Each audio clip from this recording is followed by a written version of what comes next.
මේ තියෙන්නේ අපේ සිස්ටම් එකේ ඇඩ්මින් පැනල් එක. එතකොට ඇඩ්මින් දවසේ මේ සිස්ටම් එකට ලොග් වෙච්ච ගමන් එයාට ඩෑෂ්බෝඩ් එකේ ඉති බලා ගන්න පුළුවන් අද දවසේ earnings කීයද කියලා. earnings කියන්නේ එයාගේ profit එක. ඒ කියන්නේ අර අපි සිස්ටම් එකේ මම කලින් අර කැෂේ ගේ පාර්ට් එක එක්ස්ප්ලেইন කරනකොට අර ප්‍රොඩක්ට් එක ඇඩ් කරනකොට කිව්වා ප්‍රොඩක්ට් එක ඇඩ් කරනකොට ඒකේ cost එකයි රීටේල් වැලියු එකයි ඇඩ් කරන්න කියලා. එතකොට ඒක ඇඩ් කරනකොට ඒක ඇඩ් කිරීමේ අපි බලාපොරොත්තු වෙන්නේ දැන් උදාහරණයකට ඊට කොස්ට් එක රුපියල් 200ක ප්‍රොඩක්ට් එකක් 280ට රීටේල් විකුණනවා නම් එතන ප්‍රොෆිට් එක රුපියල් 80ක් කියලා අරගෙන අන්න ඒ 80 එව්වා එතකොට 10ක් වික්කොත් 800යි කියලා ඒ විදිහට එයාගේ ප්‍රොෆිට් එක අපිට ෂොප් එකේ ප්‍රොෆිට් එක වෙනම බලා ගන්න පුළුවන් සිස්ටම් එකේ කැල්කියුලේට් කරලා. එතකොට ඒක තමයි මේ තියෙන්නේ. එතකොට ඇඩ්මින් සිස්ටම් එකට ලොග් වෙනකොට එයාගේ earnings කීයද අද දවසේ earnings කීයද කියලා මේ විදිහට බලා ගන්න පුළුවන්. ඊට පස්සේ අද දවසේ total sales කීයක් කරලා තියෙනවද cashiers ලා total sales කීයක් කරලා තියෙනවද මේ වෙලාවේ stock එක කීයක් තියෙනවද product stock එකේ product කීයක් තියෙනවද කියලා. ඒ කියන්නේ stock quantity එක තමයි මෙතන වෙන්නන්නේ stock එක කීයක් තියෙනවද කියලා. ඊට පස්සේ stock එක low stock එක 10ට අඩු low stock කීයක් තියෙනවද ඒ වගේම expired items කීයක් තියෙනවද කියලා එයාට ඩෑෂ්බෝඩ් එකට ලොක් වෙච්ච ගමන් ඩෑෂ්බෝඩ් එක පෙන්නනවා. ඊට පස්සේ මෙතනින් කෙලින්ම ඩිරෙක්ට්ම එයාට ප්‍රොඩක්ට් එකක් ඇඩ් කරන එකට යන්න පුළුවන්. ඊට පස්සේ මෙතන රිසිට්ස් වලට ගියාට පස්සේ අර කැෂියර්ගේ එකේ වගේම ඇඩ්මින්ටත් රිසිට් ටික පෙන්නනවා. එතකොට ඇඩ්මින්ගේ තියෙන විශේෂත්වය තමයි එයාට රිසිට් එක ඩිලීට් කරන්න පුළුවන්. එයාටත් පුළුවන් රීප්‍රින්ට් කරන්න, එඩිට් කරන්න. ඒ අනිත් ඔක්කොම කැෂියට පුළුවන් ටික පුළුවන්. එයාට රිසිට් එකක් ඕන නම් ඩිලීට් කරන්න අවශ්‍යතාවයක් තියෙනවා නම් ඩිලීට් කරන්න පුළුවන් රිසිට් එකක්. ඊට අමතරව එතනින් එයාට මෙතන කාඩ් කෑෂ් සේල්ස් ටික එයාට වෙනම ෆිල්ටර් කරලා ගන්න පුළුවන්. ඊට අමතරව එයාට දිනෙන් දිනට ඊයේ දවසේ ඊට කලින් දවසේ අද දවසේ ওই විදිහට දිනෙන් දිනට කැලෙන්ඩර් ෆිල්ටර් එකකින් ඒ සේල්ස් ටික ෆිල්ටර් කරලා බලා ගන්න පුළුවන්. ඊට පස්සේ එයාට කලින් අර කැෂියර්ගේ වගේම මෙතන සේල්ස් එකේ රිසිට් ID එකෙන් සර්ච් කරලා බලා ගන්න පුළුවන් ඒ අදාළ සේල් එක. ඊට පස්සේ එයාට ඩවුන්ලෝඩ් කරගන්න පුළුවන් එයාට පේන view එක මේ විදිහට ඩවුන්ලෝඩ් කරගන්න පුළුවන් Excel ෆයිල් එකක්. ඊට පස්සේ quotations වලට ගියොත් එහෙම quotations වලත් ඒ අර කලින් විදිහමයි රිසිට් එකේ වගේමයි quotation search කරන්න පුළුවන්. ගහලා තියෙන quotations බලන්න පුළුවන්. කැෂියර්ට වඩා තියෙන වෙනස තමයි ඇඩ්මින්ට පුළුවන් quotations delete කරන්න තියෙන quotations කොටේෂන් ඩිලීට් කරන්න පුළුවන්. අර කලින් වගේම කැලෙන්ඩර් ෆිල්ටර් එකක් තියෙනවා. දිනෙන් දිනට ඒ ටික ෆිල්ටර් කරලා බලන්න පුළුවන්. ඒ වගේම Excel එකක් ඩවුන්ලෝඩ් කරගන්න පුළුවන් quotations දාලා තියෙන ඒ වගේ. ඊට පස්සේ finance කියලා එකක් තියෙනවා ඇඩ්මින්ට. එතන එයාට පෙන්වන්නේ ගියපු ගමන් පෙන්නනවා අද දවසේ opening cash එක පටන් ගන්නකොට cash drawer එකේ කීයක් තිබිලා තිනවද අද දවසේ. ඊට පස්සේ අද දවසේ sales රුපියල් කීයක් කරලා තිනවද අද දවසේ profit එක කීයද කියලා. ඊට පස්සේ පසුගිය දිනවල මේ දිනෙත් එක්ක ඕපනින් කෑෂ් එක සහ ප්‍රොෆිට් එක කීයද කියලා එයාට සිස්ටම් එකේ පෙන්නනවා. එතකොට එයාට සේල්ස් ටික බලා ගන්න ඕන නම් මෙතනින් එයාට ෆිල්ටර් කරගන්න පුළුවන් සේල්ස් ටික. එතකොට ඒ දිනෙත් එක්ක එදා දවසේ සේල්ස් කීයක් කරලා තියෙනවද? සේල්ස් ටෝටල් සේල් එක amount එක කීයද කියලා එයාට බලා ගන්න පුළුවන්.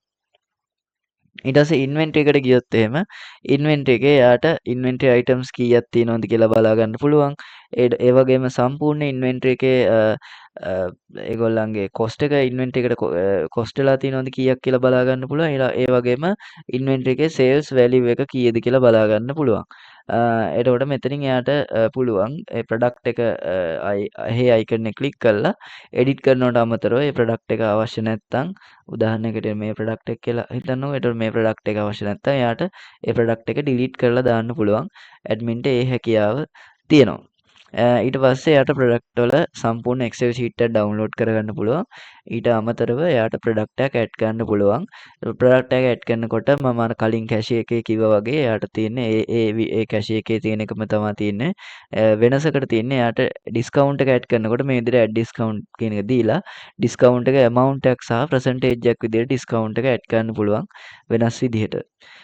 මෙතන ප්‍රොඩක්ට් එකේ නේම් එක, SKU එක, ස්ටොක් කීපින් යුනිට් එක, බාකෝඩ් එකක් ජෙනරේට් කරගන්න පුළුවන්. එහෙම නැත්නම් බාකෝඩ් එකක් තියෙන එකක් නම් ටයිප් කරගන්න පුළුවන්.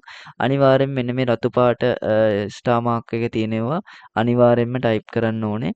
ඊට පස්සේ මේ තියෙන ප්‍රොඩක්ට් එකේ කැටගරි එක, ප්‍රොඩක්ට් එකේ කොස්ට් එක, රීටේල් ප්‍රයිස් එක, හෝල්සේල් ප්‍රයිස් එක, මෙෂර්මන්ට් ඒ කියන්නේ කිරණ බඩුවක් නම් ඒ කිරණ මෙෂර්මන්ට් යුනිට් එක මොකක්ද? එතකොට යුනිට් ගාන කියන්නේ කිලෝ එකක්ද දෙකක්ද එකද දෙකද කියන ඒ යුනිට් ගාන, බ්‍රෑන්ඩ් කෝඩ් එක, සප්ලයර් කෝඩ් එක සහ ස්ටොක් එක. මේක මම ඉන් ඩීටේල් පැහැදිලි කරලා තියෙනවා කැෂියර්ගේ ඩෑෂ්බෝඩ් එක පැහැදිලි කරනකොට. එතකොට කැෂියර්ගේ ඩෑෂ්බෝඩ් එකේ පැහැදිලි කරන එක චුට්ටක් ගිහින් බලන්න. ඒකේ මම ඉන් ඩීටේල් මේක එක්ස්ප්ලেইন කරලා තියෙනවා. ඊට පස්සේ කැටගරිස් වලට ගියොත් එහෙම අර ප්‍රොඩක්ට් එකක් ඇඩ් කරනකොට කැටගරි එක තෝරන්න එනකොට කැටගරිස් ටික හදාගන්න මෙතනින්. මෙන්න මේ කැටගරිස් වලට ගිහිල්ලා මෙතන ඇඩ් කැටගරි කියන එක දීලා කැටගරි එකට අදාළ නම කැටගරි එකක් දීලා කැටගරි එක ඇඩ් කරපු ඩේට් එක දීලා මේ විදිහට කැටගරි එක ඇඩ් කරගන්න පුළුවන්. කැටගරි එකක් එඩිට් කරන්නත් පුළුවන්. මෙන්න මෙතනින් මේ විදිහට ගිහිල්ලා මෙතනින් ඩිලීට් කරගන්නත් පුළුවන් මේ ඇඩ් කරලා තියෙන කැටගරි එකක්. ඊට පස්සේ ඔයාගේ බිස්නස් එකේ ඔයා ලේබල්ස් ප්‍රින්ට් කරනවා නේ. ඒ කියන්නේ බාකෝඩ් ස්ටිකර්ස් ප්‍රින්ට් කරනවා නම් මෙන්න මේ ලේබල්ස් කියන එකට ඇවිල්ලා ඔයාට පුළුවන් ඔයාගේ බාකෝඩ්ස් ස්ටිකර්ස් ටික ප්‍රින්ට් කරන්න. දැන් උදාහරණයක් ඇටියට මෙතන මට මේ ප්‍රොඩක්ට් නේම් කියන එකේ බාකෝඩ් එක ස්ටිකර් එකකට ප්‍රින්ට් කරගන්න ඕන නම් මෙතන ඔයාට පුළුවන් SKU එකෙන් නමෙන් බාකෝඩ් එකෙන් මේ ප්‍රොඩක්ට් ලිස්ට් එක මේ පල්ලෙහා තියෙන ලිස්ට් එක සර්ච් කරගන්න. එතකොට මෙතන මේ ප්‍රොඩක්ට් එක මම සිලෙක්ට් කරලා මෙන්න මෙතන මට මැනුෆැක්චර් ඩේට් එක සහ එක්ස්පයර් ඩේට් එක දෙකත් මගේ බාකෝඩ් ස්ටිකර් එකේ වදින්න ඕන නම් ඒ දෙකත් මට මේ විදිහට සිලෙක්ට් කරන්න පුළුවන්. ඒක අවශ්‍ය නැත්නම් මට මේක සිලෙක්ට් එක අයින් කරන්න පුළුවන්. අයින් කළා මට number of barcode කීයක්ද print කරන්න ඕනේ, ස්ටිකර්ස් කීයක් print කරන්න ඕනේද කියලා මෙතන දෙන්න පුළුවන්. ඒක දීලා මෙන්න මේ print කියන එක දීලා ඔයාගේ barcode ස්ටිකර් printer එක තෝරලා printer එකේ size එක දීලා මේ විදිහට ඔයාට print කරන්න පුළුවන්. මතක තියාගන්න මෙතන ඔයා මේ printer එකෙන් print කරනකොට මෙතන මේ options වල background graphic කියන එකට ටික් එක දාන්න. එතකොට මේ විදිහට ඔයාගේ shop එකේ නම පෙන්නනවා, barcode එක පෙන්නනවා, product එකේ name එක සහ price එක පෙන්නනවා. එතකොට ඔයාලට මෙතනින් ස්කේල් එක ඩිෆෝල්ට් තියෙන එක කස්ටම් දීලා මෙතන මාජින්ස් හැම වෙලේම නන් තියන්න. මෙතනින් ඔයාගේ පේපර් සයිස් එක සිලෙක්ට් කරගන්න පුළුවන්. කස්ටම් දීලා ඔයාලට ස්කේල් එක අඩු වැඩි කරගන්න පුළුවන්. ඔයාලට කැමති ගානට මේ විදිහට සිලෙක්ට් කරලා print කරන්න පුළුවන් ඔයාගේ barcode sticker printer එකකින්. ඊට පස්සේ මේ තියෙන්නේ ස්ටොක්ස්. ඒ කියන්නේ ඔයාගේ ස්ටොක්ස් වල විස්තර ටික ඔක්කොම මෙතන තියෙනවා. එතකොට මෙතන ඔයාට ස්ටොක් වල සම්පූර්ණ Excel sheet එකක් download කරගන්න පුළුවන් විස්තර. ස්ටොක් එකේ එක එක product name එකෙන් ඒට අදාළ ස්ටොක් ටික බලා ගන්න මෙතන search කරන්න පුළුවන්. එතකොට මෙතන default ඔයාට පෙන්නනවා ස්ටොක් එක මෙතන කීයක් තියෙනවද කියලා. අපි හිතුවොත් එහෙනම් ඔයාගේ ස්ටොක් දෙක තුනක් maintain වෙන එකක් තියෙනවා නම් මෙන්න මේ details කියන එක click කරලා ඔයාට ඒ ස්ටොක් එකේ opening stock ඒ කියන්නේ product එක add කරනකොට ඔයාලගේ තිබ්බ ස්ටොක් එක තමයි ඕපනින් ස්ටොක් එක කියන්නේ. ඒ කියන්නේ අර ප්‍රොඩක්ට් එක ඇඩ් කරනකොට ඉන්වෙන්ටරි එකෙන් ප්‍රොඩක්ට් එක ඇඩ් කරනකොට ඒ ඇඩ් කරන ස්ටොක් එකට කියනවා ඕපනින් ස්ටොක් එක කියලා. එතකොට ඕපනින් ස්ටොක් එක කීයද? ඊට පස්සේ ඒකේ retail price, wholesale price, cost එක, මැනුෆැක්චර් ඩේට්, එක්ස්පයර් ඩේට් ඒ ටික බලා ගන්න පුළුවන්. එතකොට දැන් මේ ප්‍රොඩක්ට් එකට අදාළව ඔයාට අලුත් ස්ටොක් එකක් ඇඩ් කරන්න ඕන නම් මේ SKU එකෙන් ඔයාට පුළුවන් ස්ටොක් එකක් ඇඩ් කරන්න. මේ new add new stock කියන එක දීලා ඒ ප්‍රොඩක්ට් එකට අදාළ SKU එක දීලා ඒකට අදාළ රීටේල් ප්‍රයිස් එක මේ විදිහට දෙන්න. ඊට පස්සේ හෝල්සේල් ප්‍රයිස් එක මේ විදිහට දෙන්න. මෙන්න මේ ප්‍රොඩක්ට් එකට යන කොස්ට් එක මේ විදිහට දෙන්න. ඊට පස්සේ ස්ටොක් එක කීයද, ක්වොන්ටිටි එක ස්ටොක් එක කීයද? අපි හිතමු අලුත් ස්ටොක් එකකින් 20ක් ආවේ ප්‍රොඩක්ට් එකෙන්. මැනුෆැක්චර් ඩේට්, එක්ස්පයර් ඩේට් වෙනස් වෙලා තියෙන කලින් එකට වඩා ඕපනින් එකේ තිබ්බ එකට වඩා. ඒක මේ විදිහට දාන්න පුළුවන්. ඊට පස්සේ මොඩිෆයිඩ් ඩේට් ඇන්ඩ් ටයිම් එක මේක ඔටෝම ඩිටෙක්ට් කරගන්න. මේකේ වැරද්දක් තියෙනවා නම් ඔයාලට ඒ මොඩිෆයිඩ් ඩේට් ඇන්ඩ් ටයිම් එක ඔයාලට දාගන්න පුළුවන්. ඊට පස්සේ ස්ටොක් කෝඩ් එකක් ඔටෝ ජෙනරේට් වෙනවා. මේක ඔයාලට වෙනස් කරන්න බෑ. ඒක තමයි ස්ටොක් එකට අදාළ කෝඩ් එක. මේ විදිහට මේක සේව් කරගන්න පුළුවන්. ඊට පස්සේ මම නැවතත් මේකේ ඩීටේල්ස් ක්ලික් කරලා බැලුවොත් එහෙම මේ ඕපනින් ස්ටොක් එකේ ඩීටේල්ස් වලට අමතරව මේ විදිහට ස්ටොක් එකක් ඔයාලට බලා ගන්න පුළුවන්. ස්ටොක් එකක් මේන්ටේන් වෙනවා. කලින් අර ස්ටොක් එක 0 කියලා තිබ්බ එක මෙතන දැන් 20ක් කියලා ඇවිල්ලා තියෙනවා. ඔයාලට මේ ස්ටොක් එක කැමති නම් මෙතනින් ඩිලීට් කරගන්නත් පුළුවන්. එතකොට ඔයාගේ මෙතනින් පුළුවන් ඔයාගේ පොස් එකට ඇඩ්මින් පොස් එක යූස් කරනවා නම් ඇඩ්මින්ට බිල් කරන්න ඕන නම් මෙන්න මෙතනින් පුළුවන් පොස් එකට යන්න. පොස් එකට ගිහිල්ලා අර මං කලින් කැෂිය එකේ වගේම තමා තියෙන්නේ. මෙතන ඔයාට ස්ටොක් එක සිලෙක්ට් කරන්න පුළුවන් මේ ඇරෝ කීස් වලින් arrow key up and down වලින් මේ විදිහට ස්ටොක් එක මාරු කරන්න පුළුවන්. මොකද්ද ස්ටොක් එක කියලා ක්වොන්ටිටි එක දාලා කලින් විදිහටම බිල් කරන්න පුළුවන්. මෙතකොට ඔයාගේ බිල් එකේ පෙන්වන්නේ මේක ඇඩ්මින් විසින් බිල් කරපු එකක් කියලා. ඇඩ්මින්ගේ නම තමයි පෙන්වන්නේ බිල් එකේ කස්ටමර්ගේ බිල් එකේ. එතකොට මෙතන පෙන්නනවා අර කලින් කැෂියර් එකේ පෙන්වුවා වගේම පෙන්නනවා රිටර්න්ස් ටික රිටර්න් ඩේටා ටික ක්ලේම් කරලා නැති රිටර්න්ස් ටික මෙතන පෙන්නනවා රිටර්න් කරන්න ඇවිල්ලා තියෙන ඒ කියන්නේ රිටර්න් ක්ලේම් කරලා නැති රිටර්න්ස් ටික මේ විදිහට ඇඩ්මින්ටත් බලා ගන්න පුළුවන්. ඊට පස්සේ මෙතන expired items කියන එකට ගියාට පස්සේ expire වෙලා තියෙන items ටික බලා ගන්න පුළුවන්. ඒකේ ඒ කියන්නේ expire date එකත් එක්ක ඒ ටික බලා ගන්න පුළුවන්. එතකොට ඔයා expire date දාලා තිබ්බේ නැත්නම් ඒත් ඒ ටික මෙතන පෙන්නනවා. ඒ හින්දා හැම product එකකම expire date දාන්න සමහර කට්ටියන්ගේ expire items නැති නිසා ඒක එහෙම ගැටලුවක් නැහැ. මෙතන ලෝ ස්ටොක් කියන එකට ගියාට පස්සේ ස්ටොක් ලෝ ස්ටොක් තියෙන ප්‍රොඩක්ට් එක බලා ගන්න පුළුවන්. ඒක ස්ටොක් කෝඩ් එක. ඒ කියන්නේ ඕපනින් ස්ටොක් එක කියන්නේ ඒක ඕපනින් ස්ටොක් එකේ තියෙන. ඒ කියන්නේ අර ඉන්වෙන්ටරි එකේ ප්‍රොඩක්ට් එක ඇඩ් කරනකොටම තිබ්බ ස්ටොක් එක තමයි දැන් ලෝ වෙලා තියෙන්නේ කියලා බලන්න. ඒ ස්ටොක් එකටම අදාළව වෙන ඒ ස්ටොක් එකේ අනිත් ස්ටොක් එකත් ලෝ වෙලා නම් ඒකත් මේ විදිහට පල්ලෙහෙන් පෙන්නනවා ස්ටොක් කෝඩ් එකේ ඒක ස්ටොක් කෝඩ් එකත් එක්ක ඒ ටික ස්ටොක් එක කීයද කියලා ඒ ටික බලා ගන්න පුළුවන්. මෙතනින් ඔයාලට ඒක ඩවුන්ලෝඩ් කරගන්නත් පුළුවන්. ඊට පස්සේ ඔයාලට පුළුවන් මෙතන සප්ලයර්ස් කියන එකට ගියාට පස්සේ සප්ලයර් කෙනෙක් ඇඩ් කරගන්න මෙතනින් මේ ඇඩ් සප්ලයර් කියන එක දීලා සප්ලයර්ට ඔයාලට කැමති කෝඩ් එකක් දීලා නේම් එක සිටි එක ඇඩ්‍රස් එක ෆෝන් නම්බර් එක සප්ලයර්ගේ ඩීටේල්ස් ටික දීලා එයාව ඇඩ් කරගත්ත දිනේ දීලා සප්ලයර් කෙනෙක්ව ඇඩ් කරගන්න පුළුවන්. ඒ වගේම සප්ලයර්ව එඩිට් කරගන්නත් පුළුවන් මේ විදිහට අප්ඩේට් කරගන්න පුළුවන් එයාගේ ඩීටේල්ස් ටික එයාව ඩිලීට් කරගන්නත් පුළුවන්. සප්ලයර්ස් ලගෙත් මේ විදිහට Excel sheet එකක් ඩවුන්ලෝඩ් කරගන්න පුළුවන්. බ්‍රෑන්ඩ් එකක් ඇඩ් කරන්නෙත් ඒ සප්ලයර් කෙනෙක්ව ඇඩ් කරන විදිහටමයි මේ විදිහට ඇඩ් බ්‍රෑන්ඩ් කියන එක දීලා බ්‍රෑන්ඩ් එකේ කෝඩ් එක බ්‍රෑන්ඩ් එකේ නේම් එක බ්‍රෑන්ඩ් එක ඇඩ් කරපු දිනේ දීලා ඇඩ් කරගන්න පුළුවන්. ඊට අමතරව මෙතනින් එඩිට් වලට ගිහිල්ලා මෙතනින් බ්‍රෑන්ඩ් එක මොනවා හරි අප්ඩේට් නේම් එක අප්ඩේට් කරනවා නම් ඩේට් එක අප්ඩේට් කරනවා නම් ඒ ටික අප්ඩේට් කරලා එහෙම නැත්නම් ඩිලීට් කරනවා නම් ඩිලීට් කරන්න පුළුවන්. මෙතනින් පර්චේසස් වලට ගිහිල්ලා අර මම කලින් කිව්වා වගේ කැෂියර් එකේ වගේමයි මෙතන ඇඩ් නිව් ඕඩර් කියන එක ගිහිල්ලා නිව් පර්චේස් ඕඩර් එකක් ඇඩ්මින්ට ක්‍රියේට් කරන්න පුළුවන්.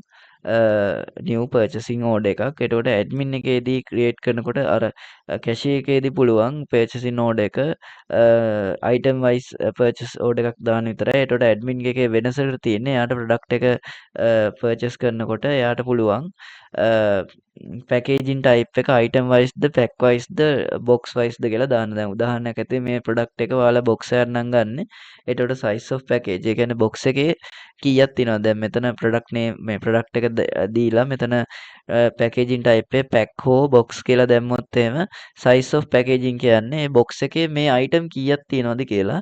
එතකොට අපි හිතමු මේ අයිටම් 30ක් තියෙන එක බොක්ස් එකක් තමයි අපි ගන්න. එතකොට 30යි quantity එක 1යි. ඒ කියන්නේ බොක්ස් 1යි අයිටම් ඔක්කොම 30යි. එතකොට යුනිට් ප්‍රයිස් එක කියන්නේ එක මේ අ එක බොක්ස් එකක ප්‍රයිස් එක අහන්නේ. එතකොට මම මේක 3000යි කියලා දෙන්නම්. ඒක බොක්ස් එකක ප්‍රයිස් එක. එතකොට බොක්ස් එකට අදාළව ඩිස්කවුන්ට් එකක් වෙන්න ඕන සම්පූර්ණ බොක්ස් එකට. ඒක දාලා මේ විදිහට ඇඩ් කරන්න පුළුවන්. ඊට පස්සේ මේ විදිහට මේ ප්‍රොඩක්ට් ඕඩර් එක සබ්මිට් කරන්න. සබ්මිට් කරාට පස්සේ මේ විදිහට ඒක ඇඩ් වෙනවා. ඊට පස්සේ මෙතනින් ඔයාලට ඒක බලා ගන්න පුළුවන් ඒ ඇඩ් කරපු ඕඩර් එක. ඊට පස්සේ ඒක ඔයාලට print කරගන්න පුළුවන් PDF document එකකට save කරගන්න පුළුවන් මේ විදිහට. මේ විදිහට ඒක සේව් කරගන්න පුළුවන්. ඊට පස්සේ මේ සේව් කරගත්ත ඩොකියුමන්ට් එක print කරලා හෝ WhatsApp මාර්ගයෙන් හෝ වෙනත් ඕනෑම මාර්ගයකින් PDF එක ඔයාලට යවන්න පුළුවන් ඔයාගේ සප්ලයර්ට මේ අයිටම්ස් ටික ඔයාලට ඕනේ කියලා.